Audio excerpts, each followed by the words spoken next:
আসসালামু আলাইকুম।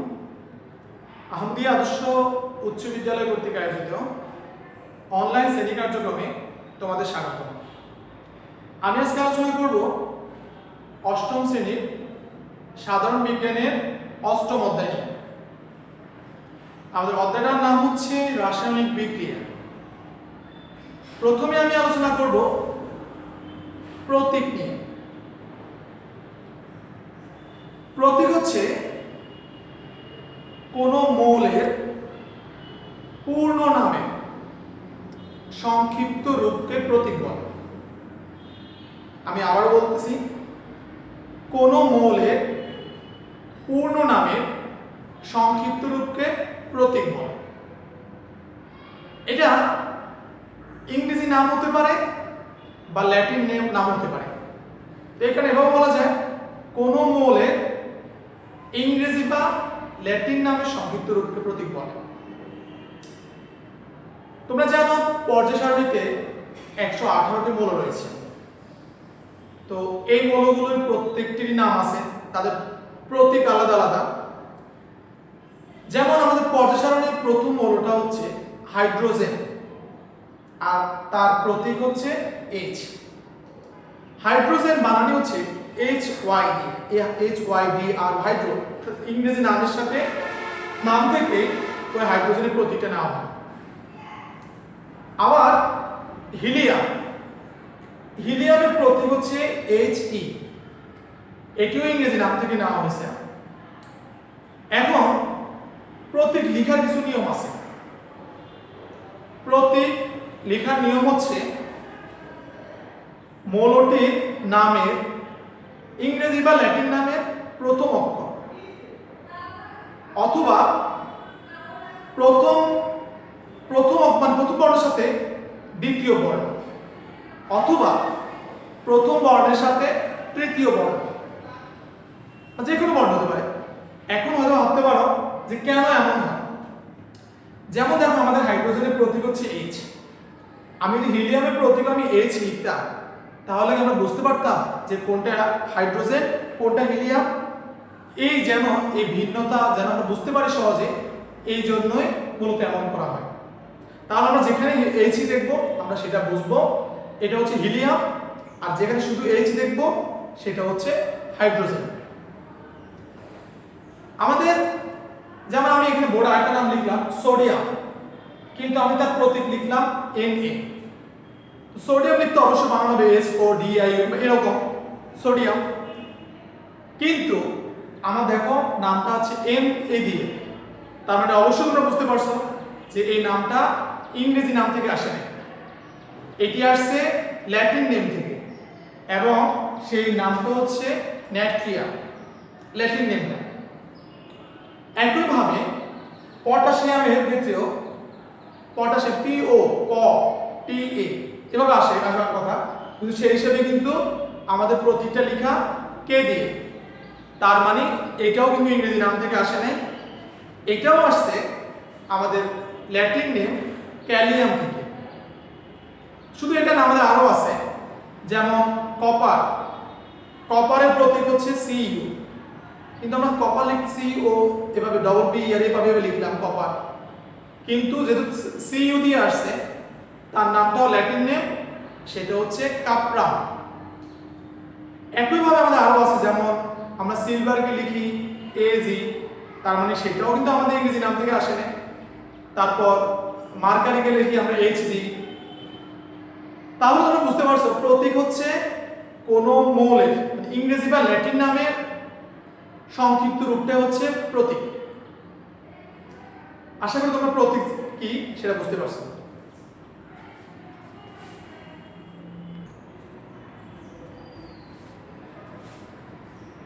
এবার আমরা জানবো সংকেত নিয়ে। সংকেত হচ্ছে কোন মৌল বা যৌগের অণুর সংক্ষিপ্ত রূপকে হচ্ছে সংকেত বলে। যেমন এখানে আমি লিখলাম অক্সিজেন, তো এখানে শুধু অক্সিজেন মৌল দিয়ে যৌগটা হয়েছে, এটাকে বলা দ্বিপরমাণু। যেমন এটা দুজন মিলে একত্রিত হয়ে একটা অণু গঠন করে। যেমন এরকম আছে অক্সিজেন, হাইড্রোজেন, নাইট্রোজেন, এরা কিন্তু সংকেত। শুধু H থাকলে বা শুধু O থাকলে এরা হচ্ছে প্রতীক, কিন্তু যখন ওরা দুজন মিলে একত্রিত হয় তখন সেটা হয়ে যাবে সংকেত, কারণ তখন তারা একটা অণু হয়ে যায়। যেমন আমি লিখলাম পানির সংকেত হচ্ছে H2O, কারণ পানি হচ্ছে হাইড্রোজেন এবং অক্সিজেনের সমন্বয়ে গঠিত।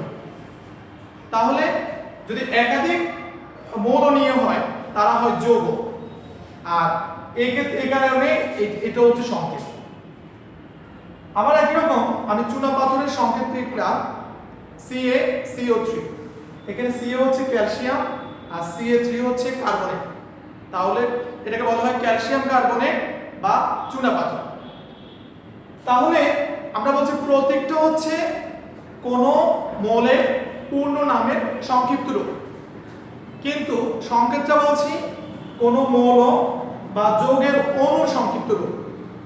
যেমন এটা হচ্ছে আমরা একক অক্সিজেন, মানে আমরা অর্থাৎ বলবো যখন তারা মৌলগুলো একত্রিত হয়ে হবে তখন তারা অণু তৈরি হবে, বা একাধিক মৌল একত্রিত হয়ে তারা যৌগ তৈরি হবে। তাহলে তোমরা আশা করে বুঝতে পারছো কোনটা হচ্ছে মৌল মানে প্রতীক এবং কোনটা হচ্ছে সংকেত। তো তোমরা একটা কাজ করবে যে তোমরা লিখবা O2 এবং 2O এর মধ্যে পার্থক্য লিখবা। আমাদের এরকম একটা পার্থক্য প্রায় থাকে। এই পার্থক্যকে আমরা কি বলতে পারি? যেমন এখানে O2 দ্বারা বোঝাবে কি, এটা হচ্ছে অক্সিজেনের সংকেত, আর এখানে O দ্বারা বোঝাবে অক্সিজেনের হচ্ছে প্রতীক। এখানে মেইন একটা সংকেত হচ্ছে পার্থক্য হচ্ছে এটাই। তো তোমরা নিজেরা আরো চেষ্টা করবা এখানে কি লেখা যায়।